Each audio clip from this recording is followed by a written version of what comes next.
Broadcasting live. It's America's longest running talk show on computers. It's Computer America, bringing you the biggest names in technology with guest interviews, new products, and your emails. Listen live at computeramerica.com on any device around the world. Email the show at live@computeramerica.com or find us on social media. Be sure to check out our website for contests, giveaways, show notes, live video stream, podcasts, and more. You're listening to Computer America.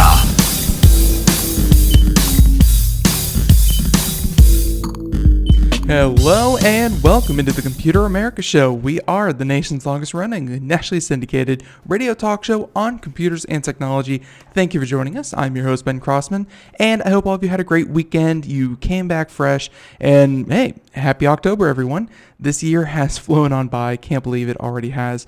But, I think for a lot of tech people out there, if you are looking forward to, a lot of cool gadgets, then the holidays are definitely your time. So can't be soon enough. Going to be a lot of fun.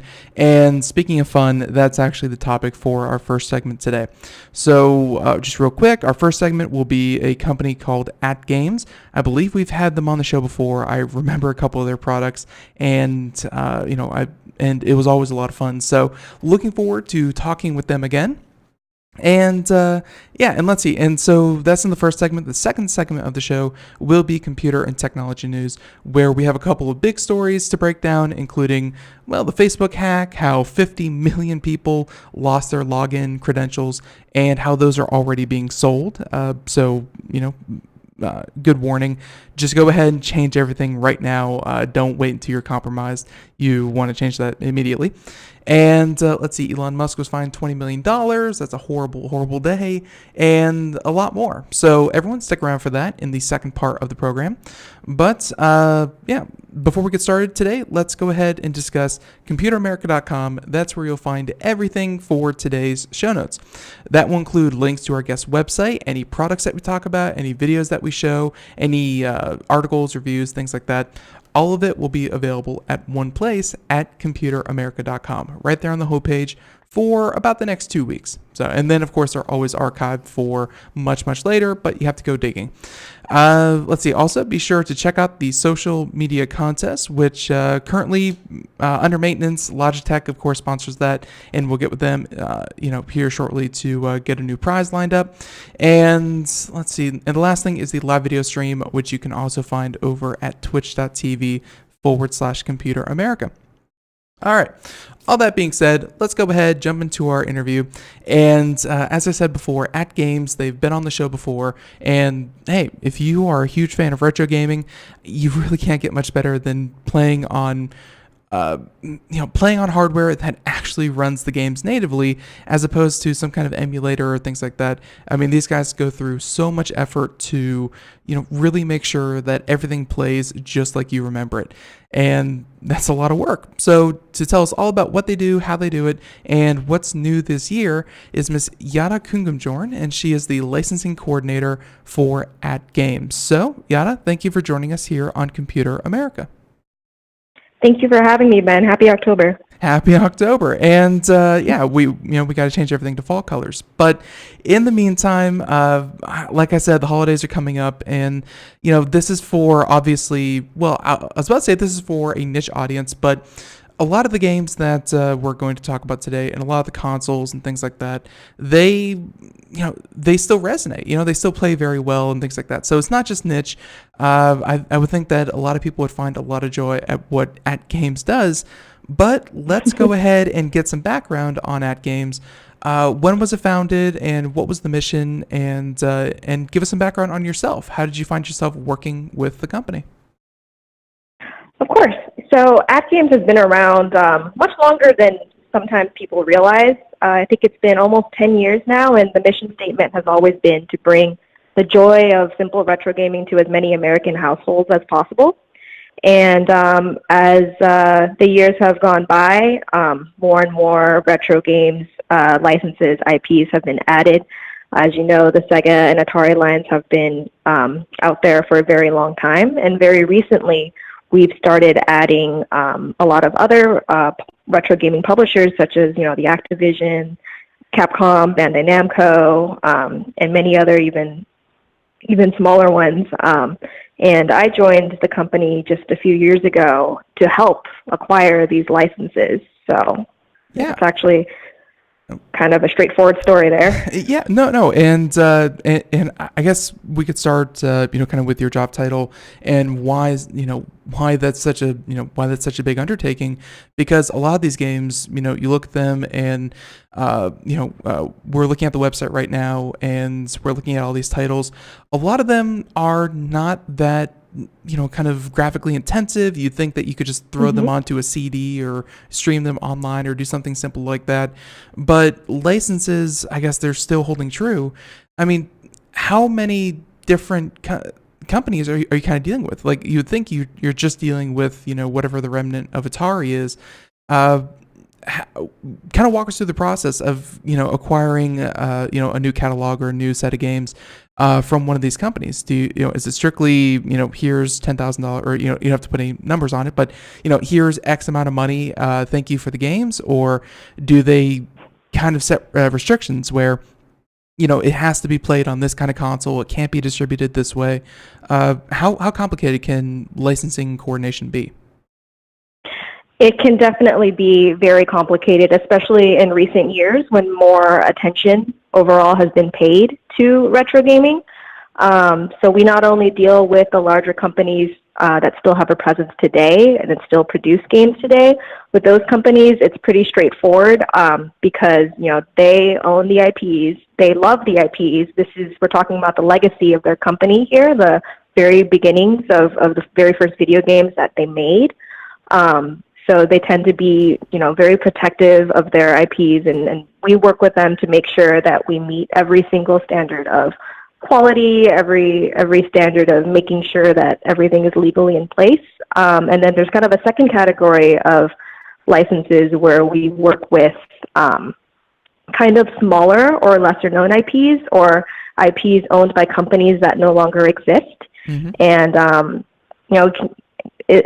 I'm not sure if we can get into too much detail here, but sometimes those licenses get kind of bought out by different people, and then we have to work through kind of third parties. But, all of the complications that arise, everything that we do is completely worth it to just find, basically these games and make sure that our main consumer, which is just families in America, don't really have to deal with the headache of figuring out where all of that comes from, because maybe our process for one game takes over a year or 2 years or maybe even more in coming. But that I know that doesn't matter to our consumers, so we just try to put them all together into the most accessible package possible. Right. No, and I know that a lot of these, it's not something as simple as finding a copy of the game, stealing it, ripping it, and throwing it onto your console. No, you actually, do go through a lot of work to make sure that everything you include is going to be, of course, play well, it's going to be ported well, and of course, no one's going to get in trouble. So that's, kind of what you guys have been doing. But I believe the last time we talked to AtGames, I'd have to check my calendar to see exactly when, but I believe it's been about a year. Why don't you tell us what's new this year? And I believe it has something to do with something called the Blast line. Yeah, so just along the lines of making sure that our products are accessible as possible, we have a new family of products this year with the lowest price point we've ever had, and that is the Blast family of items, and they retail for as low as $19.99, depending on the item and where you might find it.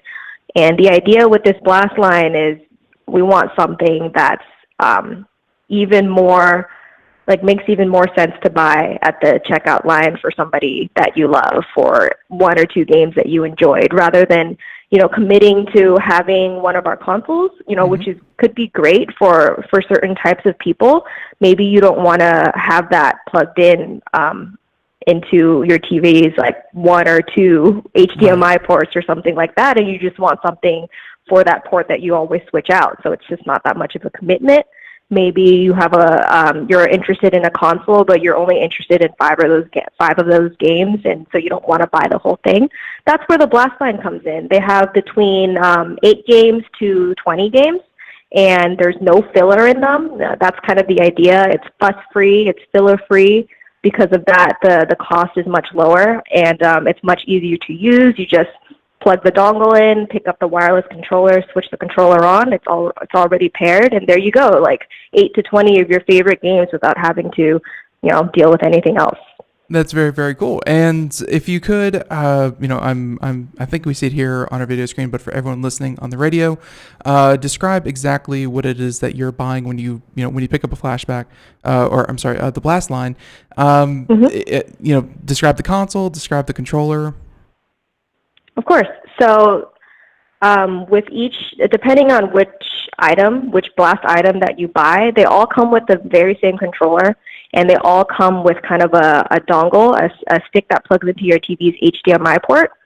And you plug that dongle into the HDMI port. You make sure that it's powered. And then you just stick a couple of batteries into the controller. And then you start playing. There's also obviously a power cable included in the package. There's also a manual.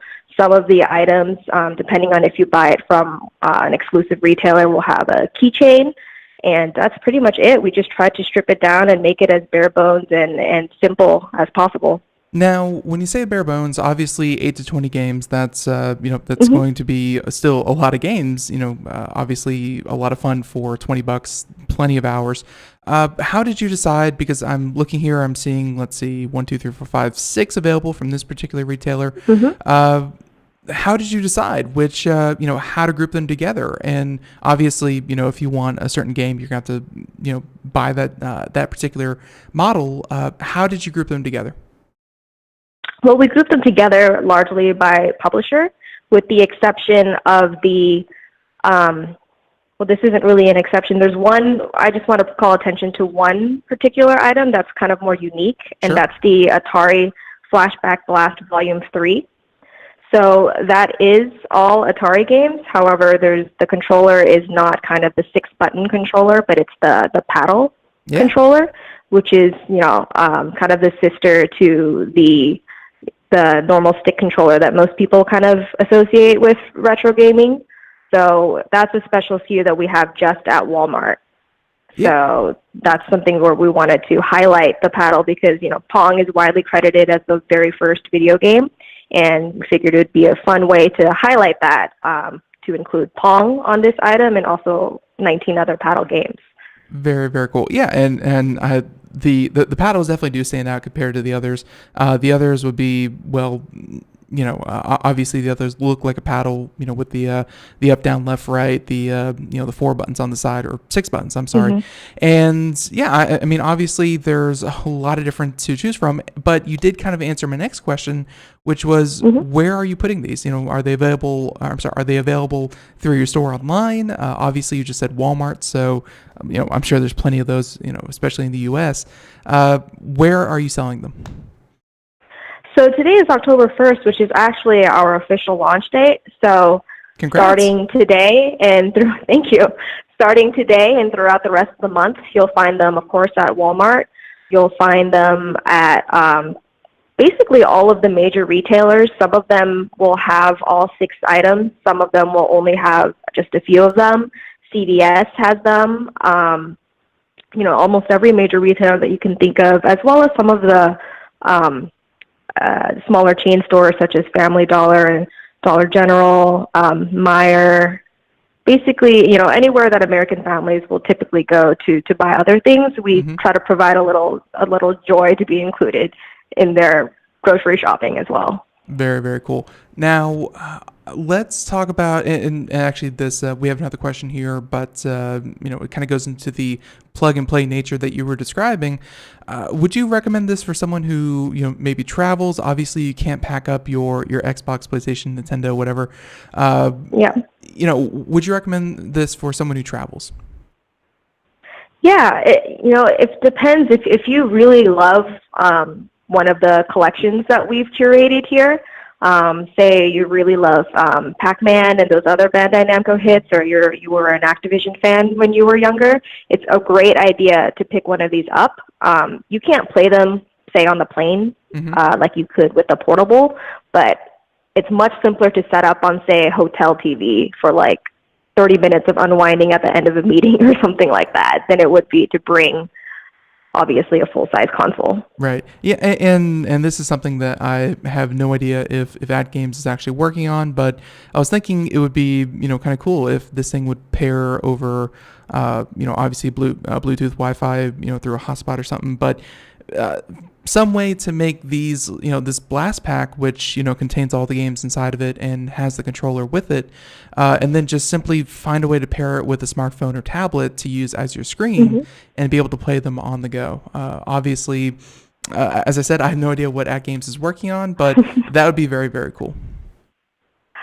That's actually interesting that you bring that up. That's something that we've concepted out before. Obviously did not make it into the lineup this year, but it's very interesting that you mentioned that. And then, we'll definitely talk about it more internally because, we always have a lot of different kinds of products always in development at all times. So maybe we'll pull that out next year. Who knows? Yeah, that'd be super exciting. I mean, people just have these screens in their pocket all the time. And, for something that's quick and easy on the go, it, seems like a natural pairing. But very, very cool. Let's switch gears a little bit. And, I mean, the Blast line, obviously, you can go pick it up. And AtGames, they have a number of other products that are much more full-fledged, have a lot more games packed into them, they actually look like the retro consoles, except just kind of shrunk down.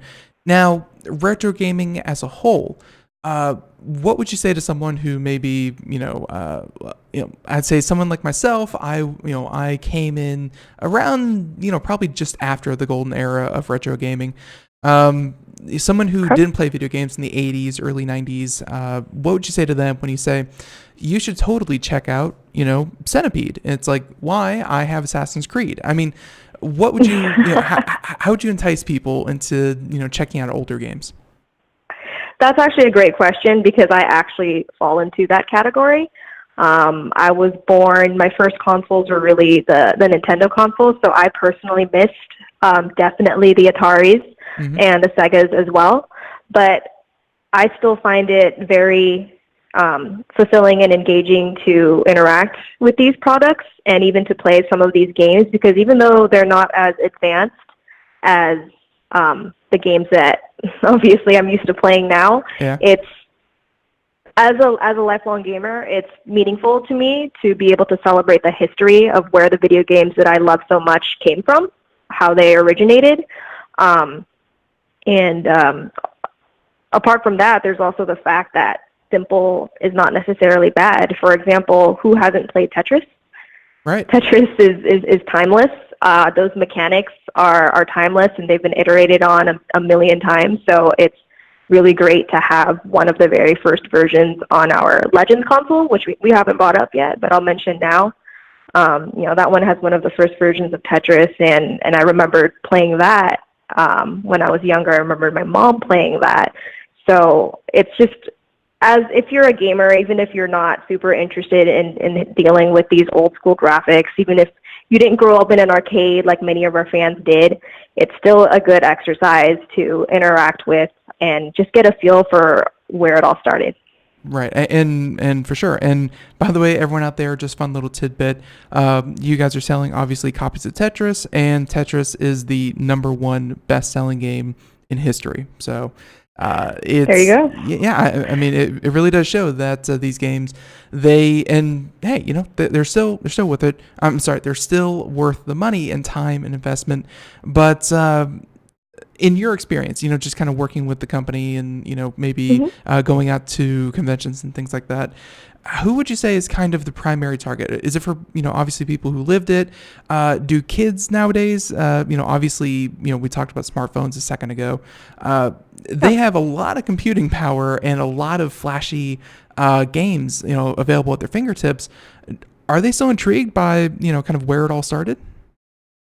Absolutely. While I would say that our main customer is still the family, and what I mean by the family is maybe parents or grandparents that played as a child and want to share what they played with their children or their, nieces and nephews or their younger siblings. That's definitely our main customer. Right. But still, there is a huge interest in the retro gaming aesthetic and history in general. You can see that very clearly in games that come out in the past few years, such as I want to say maybe Stardew Valley, Shovel Knight, or older ones like Terraria, even something like, I guess, not really Minecraft, but Simple is timeless. And that aesthetic with the pixely aesthetic, like some of the more MIDI music, that's something that people enjoy no matter how old they are. And it's not just nostalgia. It's just, it's a great aesthetic that, makes people feel good. It's more accessible. You don't need the latest technology. You don't need really expensive equipment. You don't need a 4K TV. It's just pure enjoyment. So I think that's why really, when I say the customer is a family, we're talking about all ages here. Right. No, and trust me, like, I grew up in an arcade. I think they're a chain, Fun Depot. Spent a lot of time in there, playing a lot of different cabinets. And one particular cabinet that was always occupied was Space Invaders. Like they, for some reason they had they started with virtual reality games. They had all the different crazy games from Japan, but the Space Invaders one always had someone there tapping away at those two buttons, and it was timeless. It really, there's no better way to put it. So let's and you said that you just brought back Legends, I believe Legends Flashback. If you go to your website, you have two different consoles here that are both sold out, unfortunately, but I'm sure they're available at other locations. Talk about the two that you kind of sell year round: Legends Flashback and Atari Flashback 9. What are these two consoles? So the Atari Flashback 9 is going to be a very familiar item to our longtime fans. Obviously, it's the 9th iteration.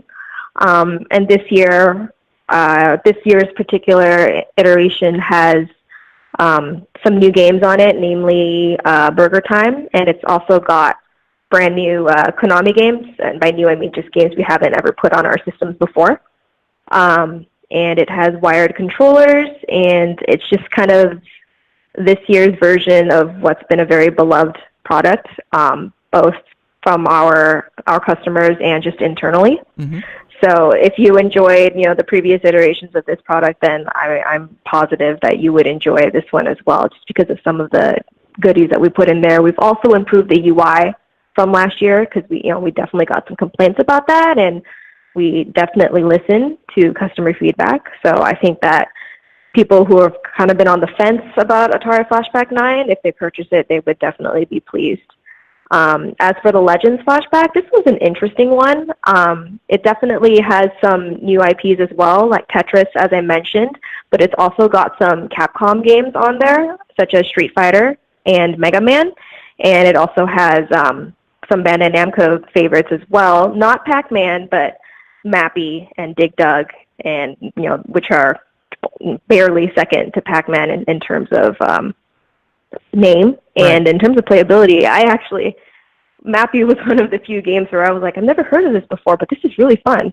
So I think some people would be pleasantly surprised kind of diving into this console, because it's been, I would say, this Legends Flashback console has the most kind of diverse variety of games that we've ever had in a console. Yeah, and that's something that I think even if you lived through this and you were playing games when these things were new, there's a lot of titles I bet that even back then people weren't playing. So there's obviously there's still new things to discover out there, even if you feel like you've played everything. I don't know what Rootin' Tootin', Scrum Try, Secret Agent, Sly Spy. I mean, yeah, there's a lot of titles on here that even I haven't heard of. So obviously a huge selection. Now, and let's see, so we talk about what kind they are, and obviously the design of them. I mean, they come in a box. Each one has, let's see, I think one has 50 games, the other one has 110 games. Both are HDMI, correct? Correct. Right. So no, red, yellow, white. So that's perfect. And obviously it does come with some modern conveniences like SD cards for saving games.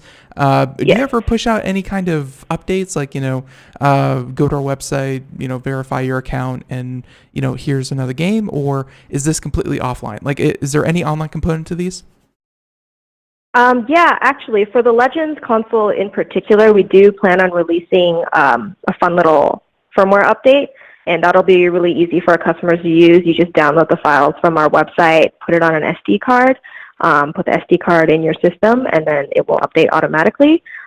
This is actually the first time we've ever talked about that, so that's all I'm going to say right now, but I would definitely say look out for an announcement later this year about an update. Right. Well, I just put it out there because you already have it up on your website, so I thought it was fair game. But SD card slot for downloadable games, and very cool. But yeah, no. And I'm going to go ahead and let you have the last word.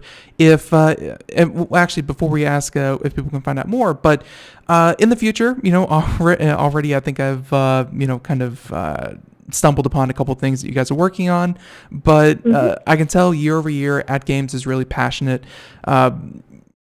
Obviously, games are getting older. There's a generation that are just now getting into games that, even 15 years ago, where you think everyone was playing games, hey, there are 15-year-olds right now who are just getting into games, and they, they didn't play what was out back then. So talk about what's in the future. Obviously, you guys are continuing your work on, on the true classics, and, games are becoming more classic year over year.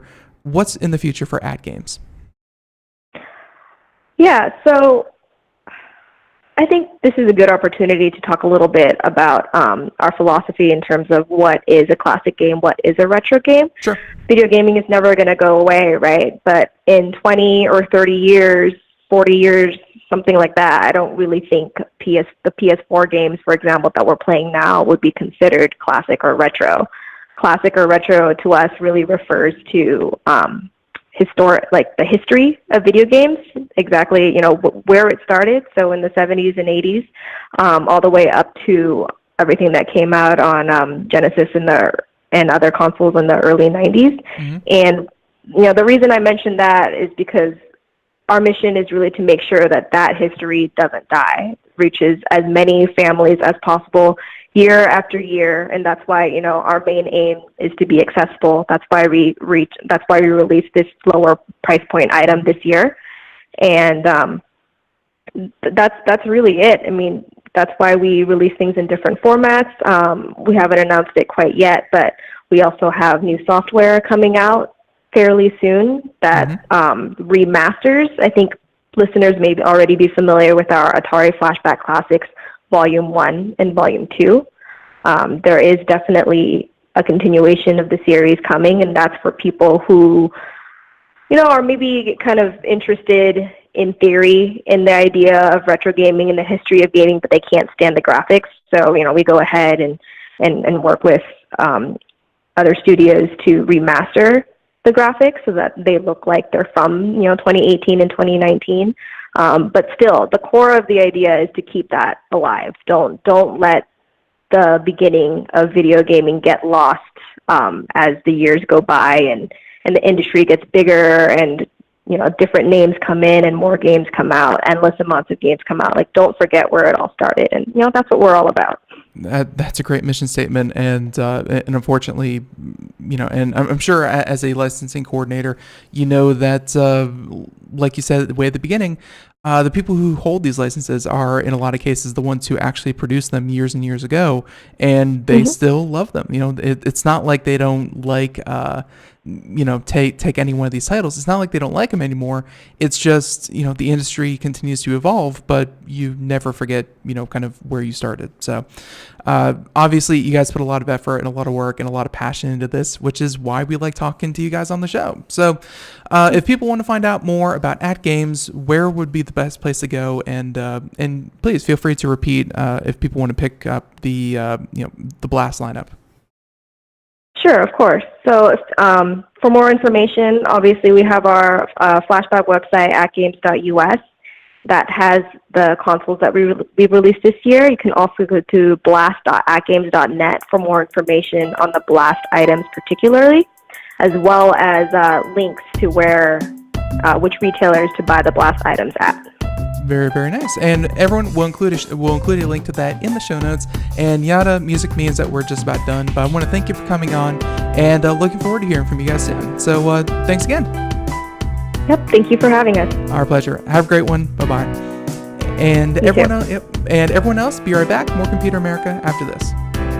Greece is cheap. But the airfare costs a fortune. Paris? Not much closer, and again, airfare... What about Puerto Vallarta? Let's face it, flying anywhere is just too expensive. Wait, what's this? Low-cost airlines. With one call to low-cost airlines, you'll drastically slash your travel costs. We're talking insanely low airline prices to any of your favorite destinations. Where would you like to go? London, Rome, Costa Rica, Australia? Wow, that's cheap. So why wait? Call now to learn how crazy cheap it is to fly anywhere in the U.S. or international. Our prices are so low, we can't publish them. The only way to get them is to call to instantly hear the most amazing best deals on airline travel. It's that easy. So call now and start packing. 800-215-4461. 800-215-4461. 800-215-4461. That's 800-215-4461.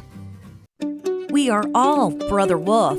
10 years ago, a group of locals banded together to create positive change. We took animals into our homes, held adoption events at local retailers, and talked to the community about our mission to help build a no-kill Asheville. A decade later, we have achieved so many victories for animals in need. There's been so much progress, yet there's still so much to do. As part of our year-long celebration, we encourage you to become a member of our special Compassionate Circle program. With a monthly donation of $10 or more, you will have behind-the-scenes access to the work we are doing at Brother Wolf. Our goal is to reach 1,000 members because we receive no government funding. Working together, we can help build and sustain no-kill communities. Learn more at compassionatecircle.bwar.org. We are a 501c3 tax-deductible organization.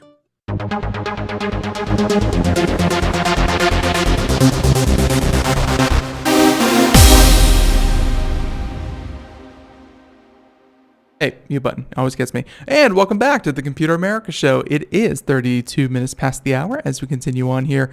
And just had a lovely interview with a company called AtGames. And if you didn't catch the interview, feel free to check out Computer America anywhere podcasts are heard. And of course, you can check out today's show in its entirety for, wherever at your convenience on any device that, of course, has iTunes, Google Play, iHeartRadio, and more. Now, let's see. So we're about to head off into computer and technology news. And a lot of different stories that we need to cover, including a lot of events that happened over the weekend. And but in the meantime, everyone, once again, computeramerica.com, and check us out there for reviews and things like that. We're hoping to get some more articles out involving holiday shopping guides and kind of what's good, what's not. I was watching a conversation between a number of people, and just the amount of confusion for something very basic. Like I was thinking back, I was watching a program, and they started to talk about the idea of malware, and what's the best antivirus software, things like that. It was a very illuminating conversation because obviously when we talk about malware here on the show, we talk to industry experts. We talk to producers of the software. We talk to any number of people who are very intimately familiar with with the ecosystem. And so to sit back and watch these people en masse kind of say, here's what I use, here's what I don't use, this is bad, this is good. Obviously a lot of opinions thrown around, but all in all, everyone kind of agreed to sit back and say, I don't know what's good this year. What's good this year might not be good that year. Companies get acquired, their philosophies change. What you may be using for years on years is not what you want to be using today. So we may be setting up an article, getting into some basics and, talking about, what's good today, including things like I was about to say DNS, although DNS wouldn't be a bad topic because obviously you can set your own domain name server, through things like open something or other. Like obviously there's a lot of different topics that we can cover, and I think we're going to do a pretty basic article that does not assume any kind of knowledge on the, kind of on the user, and just get back to, hey, what's good, what's not, and what's changed, what's new. And hey, we might actually get these companies on the show to talk about their product in depth with us. And and let's see, obviously, chatter in the chat room. I've been using MSE and MBAM for years. I have to look up, I believe Microsoft Security Essentials is the MSE. MBAM, though, is, Malwarebytes, obviously. And Malwarebytes came up in that conversation. A lot of people said that, hey, I've been using it for 10 years. It's my go-to. It's all I use. And honestly, just as someone who follows the industry, I'm not saying that Malwarebytes is good or bad. I'm just saying using one product for 10 years, Malwarebytes and others, they change hands behind the scenes, and they develop different philosophies. Things like CC Cleaner was recently purchased by Purism, I think is the company that purchased it. And, changes happen. You should definitely, take a look at it. You shouldn't just assume things are okay. But anyways, that's in the future. That's a Computer America. Now, let's go ahead and get into computer and technology news. And let's go ahead, hit the music and get started.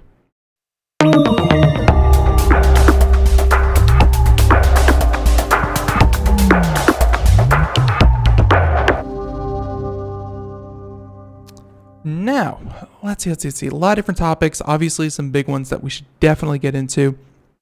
Let's start with kind of one of the most obvious, and that would be this weekend. If you thought you had a bad weekend, if you stubbed your toe, if you got into a fender bender, if you, ate some bad Chinese takeout, and unfortunately you have been, locked to your bathroom for 24 hours, whatever your weekend entailed, well, probably not as bad as Elon Musk. He sent out a tweet. If you have not been following what has been happening, he sent out a tweet, and not the one calling someone an unverified pedophile and things like that were atrocious and something that is very unbecoming of obviously someone in his position. Not to say that he's not a person and doesn't have a right to his own tweets. It's just when you run such big companies, part of it is endearing, thinking that, hey, we have this communication with this person, and he makes jokes, he's snarky, he's a person, he's a living entity.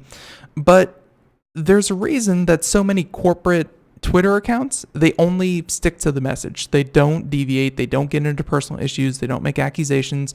They're very measured, and they're run by very boring people.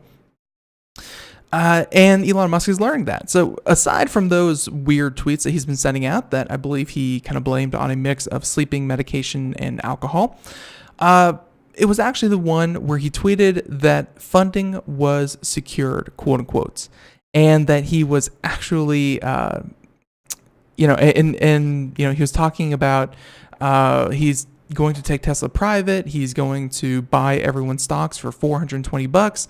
And hey, that's how he was going to get the funding to keep running Tesla.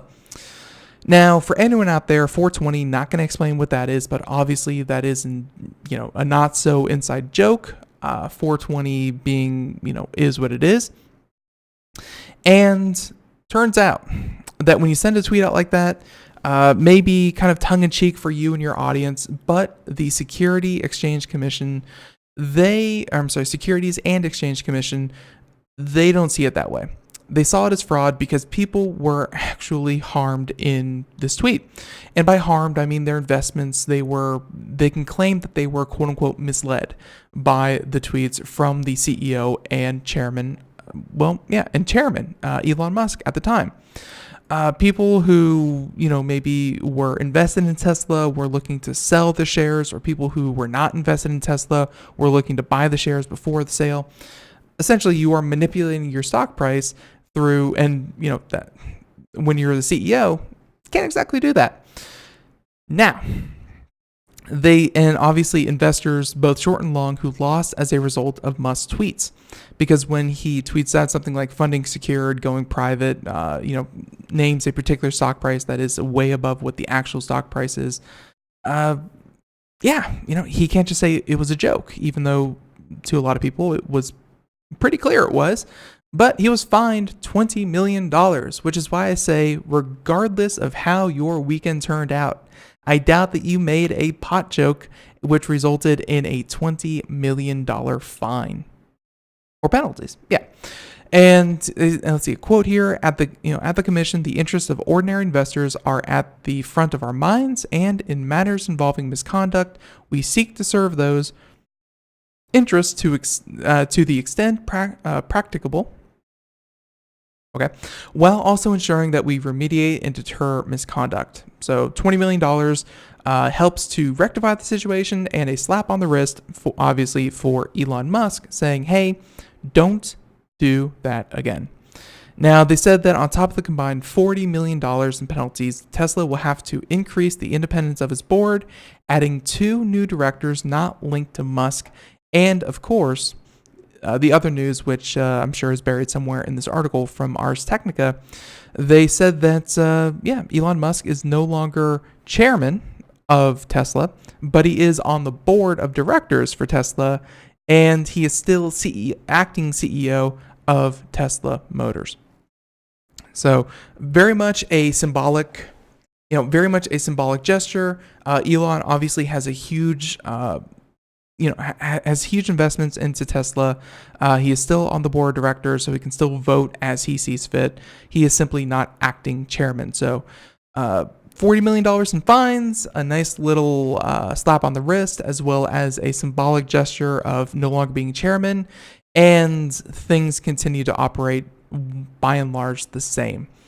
Again, I don't think a lot of people want Elon out. I'm sure some people would love for him to stop being so unpredictable. But Elon's going to be Elon, and love him or hate him, he's a huge part of what makes Tesla Tesla.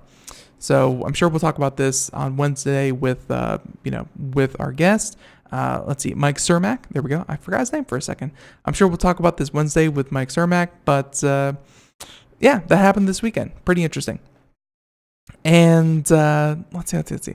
Let's go ahead and talk about. Let's switch on over to some of these other stories. So that was one big one. The other big one, and we knew it was coming. We warned you all, but there's a simple way around it.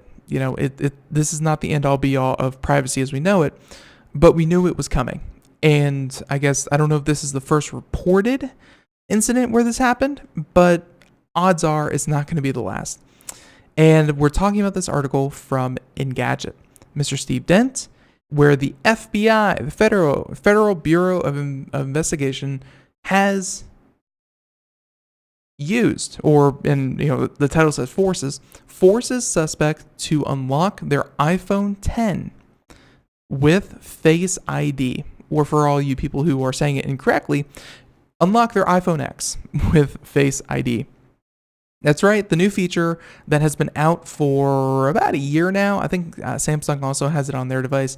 Essentially, it looks at a picture of you as a person, and if you are determined to not be a picture of you and you are actually you, your phone unlocks without you pressing a button, and it's near instantaneous. Well, the FBI have just done it to unlock an iPhone 10. Saying that in what may be a world first, the FBI has forced a suspect to unlock his iPhone 10 using Apple's Face ID feature, where agents in Columbus, Ohio, entered the home of a 28-year-old who was suspected of child abuse, according to court documents spotted by Forbes. With a search warrant in hand, they forced him to put his face in front of the device to unlock it. They were then able to freely search for his photos, chats, and any other potential evidence. So one thing I do like about this article so far, or this particular case, is that they had a warrant. And in a lot of cases, they in the past have not needed one. When you use things like the fingerprint ID, or they let's see, mainly it was the fingerprint ID and more and more the Face ID. Otherwise, they needed a warrant, and in a lot of ways, you didn't have to provide them with a PIN number. With a PIN. You still don't have to provide them with a PIN. There are some court cases that we are keeping an eye on to make sure that stays the case. I'm sure that the Supreme Court will rule on this shortly on what constitutes privacy in this matter and the Fifth Amendment and how that applies to passwords and fingerprints and Face ID. But your face and your fingerprint have long been established to be okay things to ascertain from anyone. So if you want your phone to be completely yours, and law enforcement are not going to be able to get into it unless they hack it or do do something else, just use a PIN. Do not use Face ID. Do not use a finger ID if you do not want law enforcement into your phone. I'm not saying that that's how criminals can get away with it. I'm saying that law enforcement does not need access to your phone unless they have some serious evidence on you. So, just not handing over freely. There's a lot to be said for that. Now, they said that the FBI started investigating, this gentleman after discovering his ad on Craigslist titled Taboo. And later they had a couple of emails and, and they went to the judge and this does not sound like a pretty case at all. But again, I'm glad that they got the warrant and obviously they knew what they were going to find. They just needed to find it. Now, the FBI have obviously they've used the fingerprints to unlock a phone. They've even used 3D printing to print a dead person's finger to unlock an iPhone. That was pretty crazy. And they said that without a fingerprint or face, authorities have thus far been unable to obtain passwords because even Apple can't access them. And for the longest time, Apple has been refusing to build in any kind of backdoor, any kind of vulnerability into their operating system so that law enforcement could get into your phone without your permission. Now, obviously, Face ID or similar face recognition systems from Huawei and other device makers, they have never been tried, or at least, they've never been tried through law enforcement. Reportedly, agents were able to obtain some, but not all data by using the suspect's Face ID because they were unable to keep the phone open long enough. In any event, the lawyer told Forbes that the data may not even be necessary, that a pure victory, as there was contraband found on other devices, but there would be no need to challenge the warrant's facial recognition feature, as my client was not harmed by its use. Face ID, just like finger ID or fingerprint ID or whatever, they are not deterrents for law enforcement. If you are hoping to, if you're hoping to keep your device secure, do not use these features. If you are just an everyday citizen and you have no worry, no fear, and you do not care, go ahead and use them. They, they work very, very well. They're very accurate, they're very quick, and they are very convenient. But just know that, your phone is undoubtedly going to be unlocked and searched if you are ever pulling over for any kind, or if you are ever taken in for any kind of offense, because then it's just open. They have full reign. So, okay, there's that one. I thought that was very interesting because obviously it was a world first to use Face ID to do this. This next topic, I promised I wouldn't do it anymore. And then I see this article and I'm like, well, how can I not? MoviePass. Talked about them in the past before. MoviePass was a service that allowed you to see as many movies as you wanted to go see as long as you subscribed to their, to their service. It was a very interesting business model in that there was 0% chance it was going to succeed. They were paying full price for movie tickets, and they were taking in a subscription fee. So if you went to go see, and again, in a lot of cases, they were not making deals. Like, they were planning to make the money back from collecting your data, where you go see your movie, when you go see your movie, what movies you see, and then hopefully leveraging that data to negotiate with people who would buy the data or movie companies. They're hoping to leverage a large user base and make money that way. Obviously, that did not pan out. Paying full price for a movie ticket and then allowing the person to go see it whenever they wanted meant that if that user went to go see, let's say, even with some of the later restrictions, 1 movie a day or 3 movies a month, you were still losing money on that subscriber. So, for a long time, I've said MoviePass is dead. So have a lot of other industry experts. I'm not even claiming that saying MoviePass is dead is my idea alone. No, I completely stole it from from a lot of people who actually did the math and said, yeah, there's zero chance this is financially sound. Their latest idea when it comes to how to make more money is kind of skeezy. And they said that MoviePass is now enrolling former customers in an quote unquote unlimited plan unless they opt out. And we all know, as far as technology goes, what opt-in, opt-out means. If you provide a product that is opt-in, a small portion will opt in, especially if it's something kind of intrusive, where it's, I don't want to be charged $10. By making it opt out and saying that I don't want to be charged $10, click on this link to opt out, you are almost guaranteeing that 90% of the people that you quote unquote opt in and they have to physically opt out or manually opt out, 90% of them will delete the email, not see the email, it will get lost in the shuffle, and people just don't opt out, which is what they're hoping for. So this article, we're not going to read it, kind of verbatim, but essentially people were receiving this email, and it's a, they said that it was a select group. It was like a trial, or however they kind of worded it here. They said that, a select test group beginning Friday, October 5th, will be restored to unlimited movies, where you can view up to 1 new movie title per day based on existing inventory, the same subscription that you signed up for and you previously enjoyed.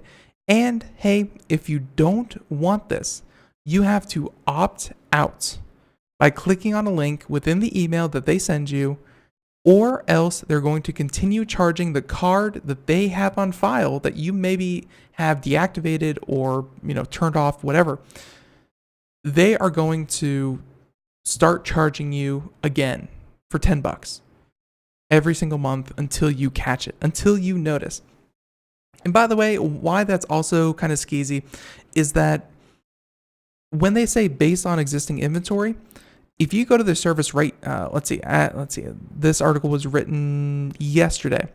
So yesterday, and as the author, kind of did his own diligence, they said that based on existing inventory, if you go to their website and you go to look to see which movies you can actually go view and enjoy, they only have listed up until about October 3rd. Nothing else beyond that is even available. What movie you're allowed to see kind of depends on the moods and feelings of the company and what they feel like paying for and how much money they have on hand, which is going down day by day.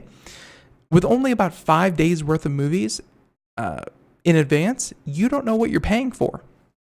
They are going to continue charging you, you cancel your service, they're going to opt you back in for the service that you kind of quote unquote paid for, even though the service that they say you enjoyed before is not the service you'll be getting now. And if you don't opt out, you don't even know what you're getting for a full month. Because again, you only know about a week in advance what you're even allowed to see. Now, the company claims that its TOS, or Terms of Service, gives it pretty much free reign to change any aspect of its service regardless of when you subscribed or when your next billing cycle happens to be. And when MoviePass realized that it had to change the terms of its subscription for its annual members prior to the start of the new billing cycle, as in a move that opened it up to legal action, think about that. You pay for a service and you pay in advance for an entire year. And let's say halfway through, 6 months into it, they change the service that you already paid for and still have for a number of months. Yeah, that's definitely opening yourself up to legal action. They said that the company tried to make amends by offering refunds or the option to transition to a paid out monthly plan. MoviePass will go down in the history books as how to not run a company, especially not a quickly failing company. As one of the chatters in the chat room said, that's a great way to get a class action lawsuit. Is if you take that quote unquote select test group and you turn back on their billing cycle even after they've canceled.